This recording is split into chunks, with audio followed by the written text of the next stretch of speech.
பார்த்தீங்கன்னா ஒரு பக்கெட்லாம் தண்ணி ஊற்றிக்கிட்டேன். அதுக்கப்புறம் ஒரு சின்ன குண்டால சுடு தண்ணி ஊற்றிக்கிட்டுங்க. இந்த 2 தண்ணி நல்லா மிக்ஸ் ஆகி நல்லா விதவதன்னு மட்டும்தாங்க இருக்கு.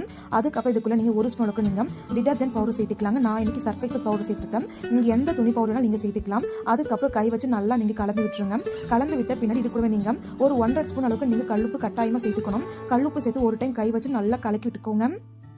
இது போல் நம்ம நல்லா கலக்கி விட்ட பின்னாடி நம்ம வீட்டில் மேட்டெல்லாம் இருக்குதுன்னா மேட்டு ஃபுல்லாக ஒவ்வொரு மேட்டை எடுத்துட்டு இந்த பக்கெட் உள்ளுக்குள்ளே நீங்கள் பார்த்தீங்கன்னா நல்லா கை வச்சு அழுத்தி விடுங்க.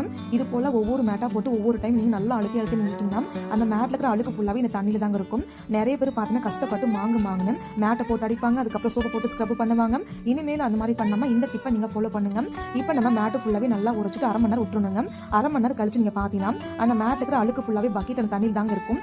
அதுக்கப்புறம் ஒரு டைம் நீங்கள் பக்கெட்டில் இருக்கிற மேட்டை ஒரு டைம் நீங்கள் துணி அழைக்கிற மாதிரி லைட்டாக இது போல் நீங்கள் அழைச்சி விட்டுக்கணுங்க.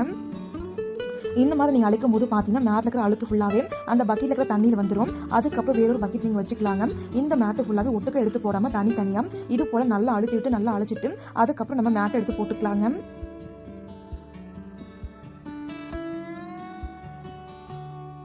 அதுக்கப்புறம் நம்ம வேறொரு பக்கெட்டில் தண்ணி திருப்பி விட்டுக்கலாங்க. தண்ணி திருப்பிட்டு மறுபடியும் நம்ம 2-3 டைம் இந்த மேட்டை நம்ம அழைச்சி எடுத்துக்கலாம். நீங்களே பாருங்க, நான் 2-3 டைம் அழைச்சுங்க. அப்பவும் கூட அந்த மேட்டில் இருக்கிற அழுக்கு வந்துட்டே இருந்துச்சுங்க. அந்த அளவுக்கு சூப்பராக க்ளீனாக இருக்கும். கண்டிப்பாக நீங்கள் சால்ட் சேர்த்து க்ளீன் பண்ணிங்க. மேட்டில் எவ்வளோ அழுக்கு இருந்தாலும் ரொம்ப ஈஸியாக போயிடுங்க.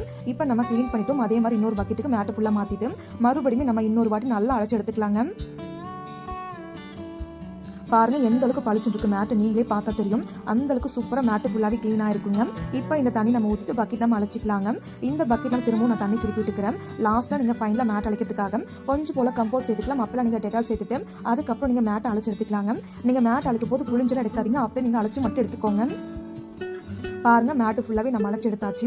அதுக்கப்புறம் எப்போதும் போல் மேட்டை கொண்டு போய் நீங்கள் வெயில் காய வச்சா மட்டும் போதும். ரொம்ப சூப்பராக பளிச்சு க்ளீன் ஆகும். இதுக்காக நிறைய பேர் மேட்டை போட்டு அடி நடிப்பாங்க.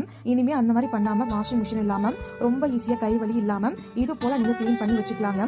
கண்டிப்பாக இந்த டிப் உங்களுக்கு ரொம்ப யூஸ்ஃபுல்லாக இருக்கும். மறக்காமல் நீங்களும் ஒரு வாட்டி ட்ரை பண்ணி பாருங்கள். நான் இப்போ வெயிலில் காய போட்டேன். நீங்களே பாருங்கள் எந்த அளவுக்கு நல்லா பளிச்சுன்னு இருக்குன்னுட்டு. கட்டாயமாக இந்த டிப்பு உங்களுக்கு ரொம்ப யூஸ்ஃபுல்லாக இருக்குங்க. மறக்காமல் ட்ரை பண்ணுங்கள்.